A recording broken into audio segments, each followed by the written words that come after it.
Okay, it's Mitch here. Welcome to MindShifting Monday with Mitch. Today's the first day of December. For those of you who are in the US, I hope you had a wonderful Thanksgiving. For me, this is an exciting day because today, or actually yesterday afternoon, my new book came out, MindShifting Conflict and Collaboration. And here is the QR code to find it on Amazon. Right now, the Kindle version is on sale for 99 cents, and the book itself is available for, I think, $23.99. Uh, but not that I'm asking you to wait for 24 hours, but tomorrow tonight at midnight Pacific time, 3 o'clock in the morning Eastern time, for the next 4 days, the book will be free on Kindle, and so you can download the book free. So if you want to buy it now on Kindle, it's 99 cents. If you want to wait till tomorrow, for the following 4 days, you'll get it free, and then it's going to go back to 99 cents. And towards the end of December, we're going to bring it back up to its normal price, which will be 9.99. So anyhow, yeah, I'm really excited. The book is broken down into really 8 different topics. It begins with, why are so many people wrong, and then we explore breaking the win lose cycles. Then the 5 styles of conflict resolution. We all default to 1 or 2 styles, but the more we become familiar with the other styles, the more able we get at being able to handle resolutions and move towards collaboration. Then we focus on conflict resolution and the difference between trying to resolve conflicts when you're in a resourceful mindset and when you're in a fight or flight mindset, and how to get into a resourceful mindset. And then the fifth chapter is on motivational interviewing, which is significantly more effective than any other method of influencing people, and explains how to use it, why it works. Then the sixth chapter is about stress, well-being, and conflict, and how the way the other person is feeling is going to dramatically affect the things that we have to do in order to try to work together and resolve a conflict. Seven is nonviolent communication, which is a way of communicating what you want in a way that doesn't threaten the person and makes it clear what you're going to be doing.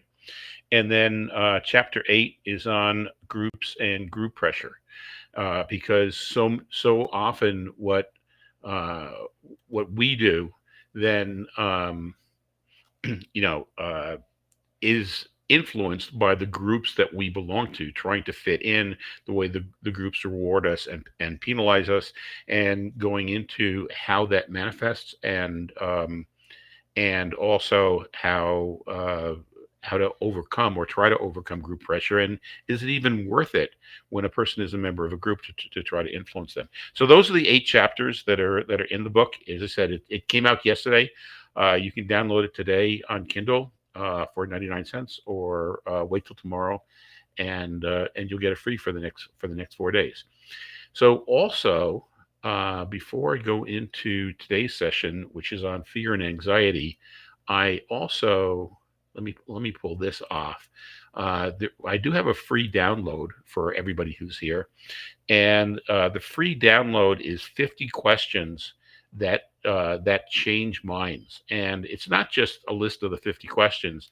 I worked with Kat Neeson, who basically helped me organize these questions into different topics.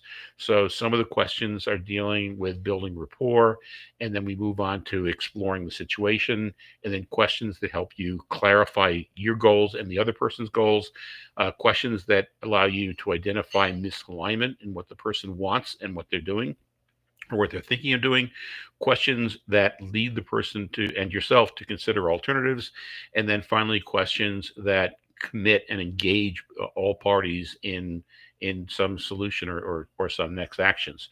So this is a free download. These are 50 questions that are taken from the book, Conflict and Collaboration. So if you want to take a look at that before buying the book, you can download that now. So now, fear and anxiety, and I think for myself, uh, I was very fearful about this session. Uh, I was.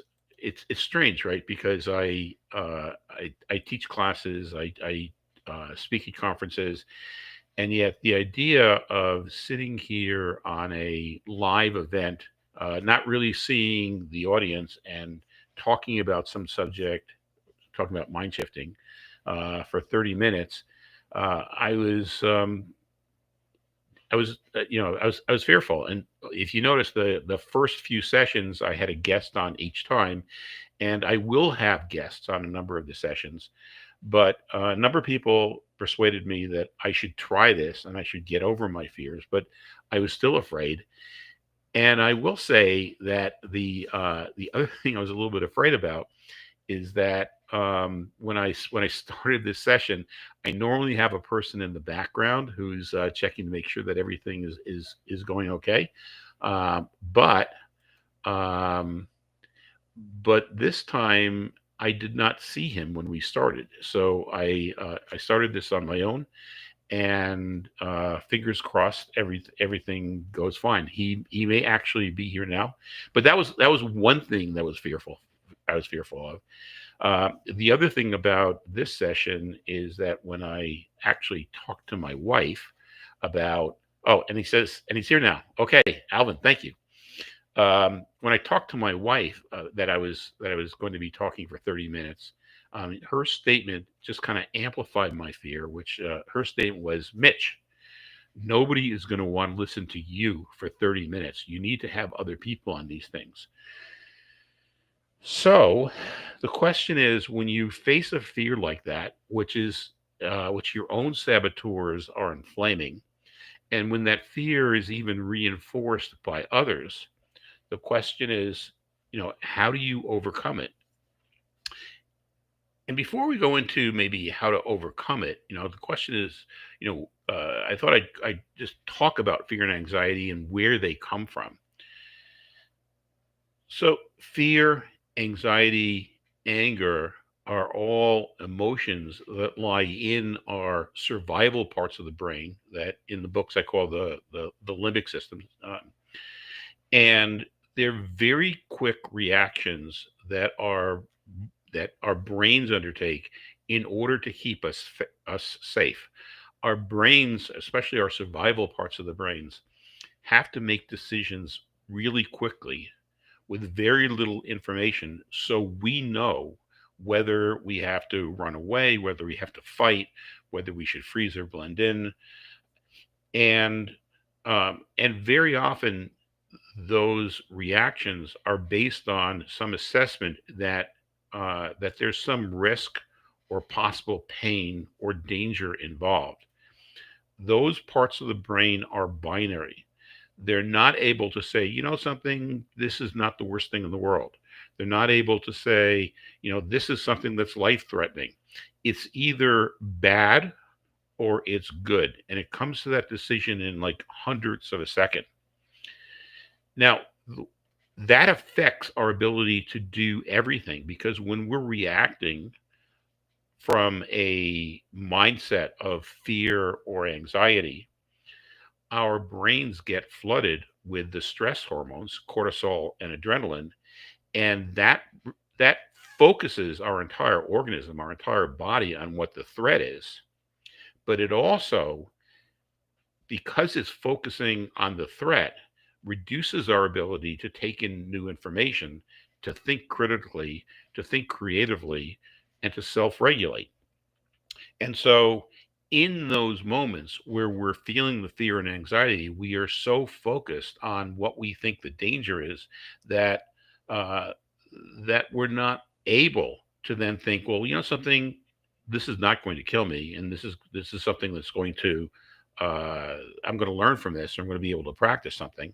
Um, we're basically frozen and stuck in that fight or flight mode, and when we try to fight it ourselves, it comes back even stronger. So in the first book, the Stop Your Brain from Sabotaging Your Happiness and Success, we go through the three mechanisms, internal mechanisms for overcoming those saboteurs, that saboteur behavior. And those three mechanisms start uh, with self-awareness, or what could be called metacognition, but to be aware that, oh my gosh, this is a limbic reaction. This is something uh, that my limbic brain is reacting to a situation because it's assessing it to be danger. Um, so self-awareness is the first, and then the other two follow. One being positive, possibly positive self-talk, which is talk that opens us up to other possibilities. And a second mechanism, or the third mechanism that we have is to focus on something else, to distract our brain, and we can do that through things like meditation or mindfulness or going for a walk or exercise, listening to our breath. Some people do it through music. Last week I had Kevin Honeycutt on, and we talked about one technique for reducing our fear and anxiety, which was the sage perspective. And in the sage perspective, you are asking yourself these questions, or somebody else is asking you the questions. Uh, Questions like, in 5 years, are you really going to care about this? If you do this, and whether it succeeds or whether it doesn't, what are you going to learn? If you do this, whether it succeeds or it doesn't, what are you going to be able to practice? And if you do this, whether it succeeds or whether it doesn't, uh, what action are you going to take afterwards? And that action could be something that rewards yourself. And in Kevin's case, I think it was going for ribs after teaching as a substitute in an elementary school class. So that was what we did with Kevin, but the books go through a lot of different techniques that we can go through in order to calm themselves. And um, the question is, like, what did I do to calm myself? And so in order to do that, uh, I first of all, I was aware. Uh, I I knew that whether or not people came and listened, and whether or not I was actually boring people by talking for half an hour, despite um, my best intentions, um, that I was going to survive. That this really was just a limbic reaction. And then the question was, like, what? How do I calm myself down? And the first thing that I did is I did some breathing. So basically, what I did is I listened to my breath for 4 times. And so maybe I'd like to try this with you all also who are listening. Just sit back, and if you want to, you can close your eyes. I'm not going to close my eyes because I'm on camera. But sit back and relax, and as you breathe in, listen to the sound of the air coming in. And then as you breathe out, listen to the sound of the air breathing out. And now, as you breathe in, listen to the air breathing in again. And as you breathe out, listen to the air coming out. And let's do this one more time. Breathe in, listening to the air as it comes through your nose into your lungs.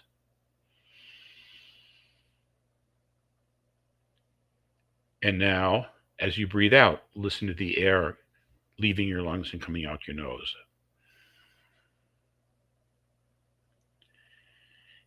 And then the next thing I did is I continued my breathing, but I actually concentrated on feeling my chest and stomach expand and contract. And so let's do that 3 times together also. Let's, as we breathe in, concentrate on feeling your chest expand. And now, as you breathe out, listen to your chest contract or feel your chest contract. Now, feel your chest expand as you breathe in. Now, feel your chest contract as you breathe out. And let's do this one more time. Feel your chest expand as you breathe in. And feel your chest contract as you breathe out.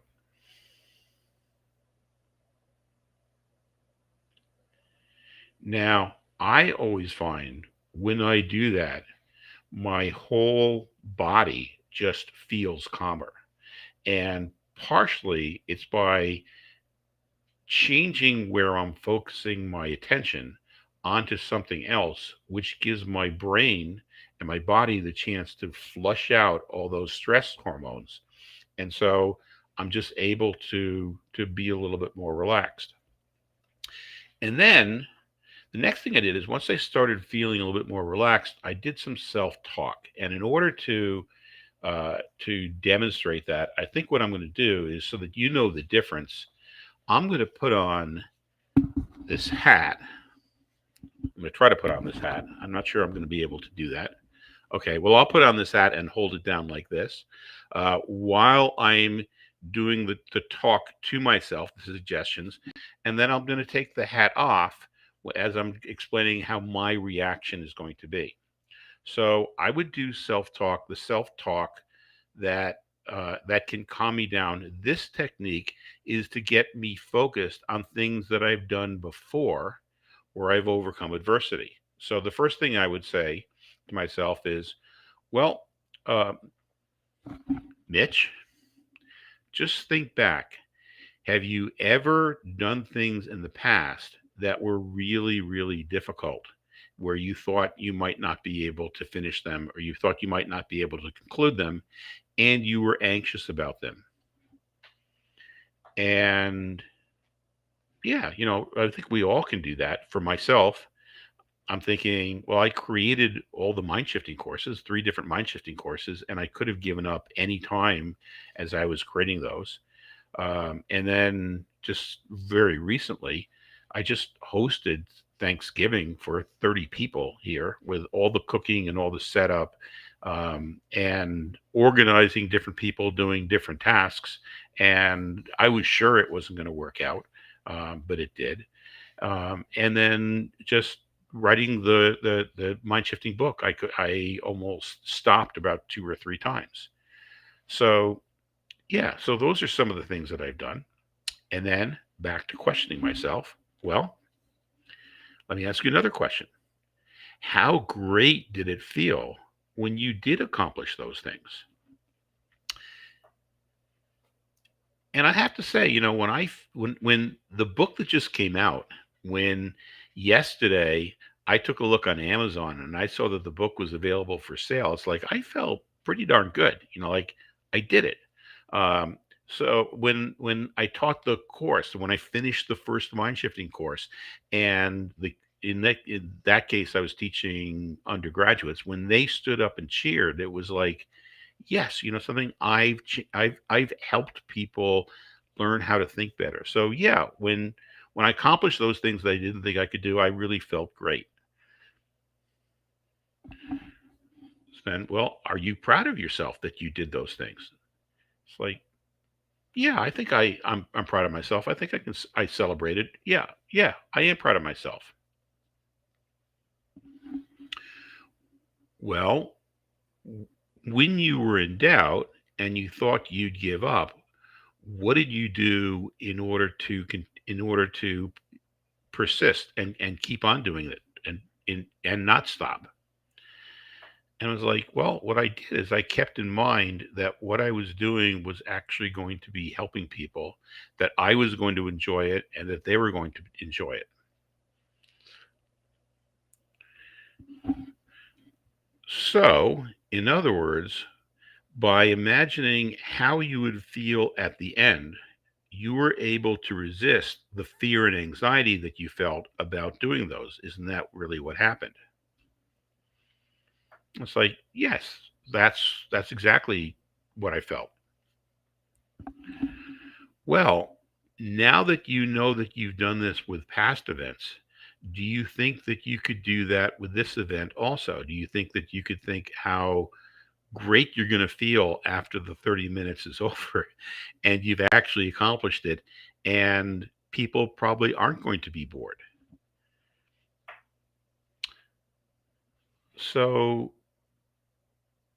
yeah, I can imagine after the 30 minutes that I'll feel great about accomplishing it. And I guess when I listen to it, most likely I'm going to listen to it and I'm going to feel, you know, something that was pretty not bad. So, how do you feel about it now? And my response was, well, I feel like I could probably do this. I'm looking, I'm actually looking forward to seeing if seeing this as a challenge. Well, chances are you're going to have doubts between now and when you actually do it. So, what doubts do you think that you have? I would say, I said to myself, well, I guess one of the doubts is that I'm going to go back to what my wife said, which is that nobody's going to want to listen to me for 30 minutes. Well, have you ever talked for 30 minutes before and people actually listen to you? Well, yeah, I've taught courses where I've taught for 30 minutes. I've spoken at conferences. So I guess I could really do this. So if between now and when this event starts, you start having doubts about this, how are you going to react? Well, I think the way I'll react is to think about the times that I've done this in the past, that times that I've had challenges in the past and I've overcome them, and the times where I've talked in the past and I've been able to talk and people have found it interesting. And so now, how do you feel about it? And um, yeah, at that point, I felt that I could do it. So basically, the two techniques that we covered last time, we covered the technique with Kevin Honeycutt, where we talked about the sage perspective. In this time, what we used is to think about times in the past where you succeeded.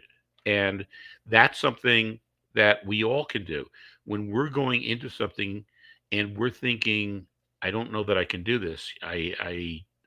When we have anxiety, when we have these fears, we can go back and actually think about the times where we've had fears and anxieties before, when we've persisted, how happy we were at the end, how much we learned by doing it anyhow, what we've accomplished, what we're proud about. And in thinking about those past events, we can use those past events in order to propel us forward. And that's really the message that I wanted to get across, and show you how I do that with myself. Maybe by going through those questions yourself, um, y- you can use those questions when you detect other people, like if you have children and they're anxious, or you have a spouse or coworkers or friends and they get anxious. Maybe you can do that with them, and maybe you can do that with yourself as well. Is ask yourself, what were the things that I'm most proud about? Where I, what were the occasions as I was doing those where I had anxiety or fears? How was I able to overcome them? What was it like when I finished them? How proud am I about doing this?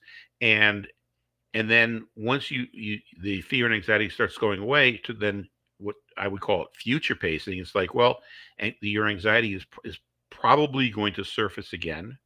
How are you going to overcome that anxiety when it does surface the next time? And so going through those steps with yourself, or going through those steps with other people to help them, is something that you'll be able to do as well. So some of the takeaways that I'd like you to take away from this session is, it's human to have anxiety or fear about doing something new. Whether that something new is closing a sale, whether it's asking for something, whether it's setting boundaries, whether it's stating your needs, anytime we do something like that, it's only human to have some anxiety or fear about it, and that's a limbic reaction. Second thing to take away is that we can't fight it. Okay, that um, that we can't just steel ourselves and say, "Come on, you idiot! You can overcome this." Or it's also hard to be prepared to overcome the fear and anxiety if we don't spend some time in preparation. So, how do you prepare? Well, you prepare by first of all calming yourself through some type of distraction. We just did it with breathing. And then you start asking, one technique would be to start asking yourself about things that you've done where you have had anxiety in the past, but you've done them anyhow, and they've worked out, and how you felt afterwards.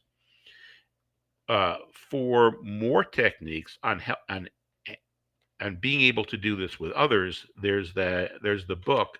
Let me get the QR code back up here. The conflict and collaboration book, and again, you can download that. For some techniques on that are taken from the book, there's a QR code here about uh, 50 questions that can change minds, and so that's a free download that gives you a preview of some of the things that are done in the book. And finally, I'd like to leave you with that next week. I'm going to be talking with a really interesting person, Bridget Jones, who works with colleges and universities and with counselors.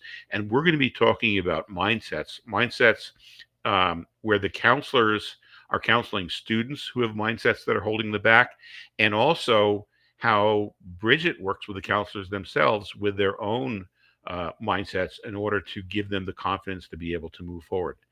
So I hope that this wasn't terrible, and that you all found this interesting. And looking forward to next week with my guest Bridget Jones.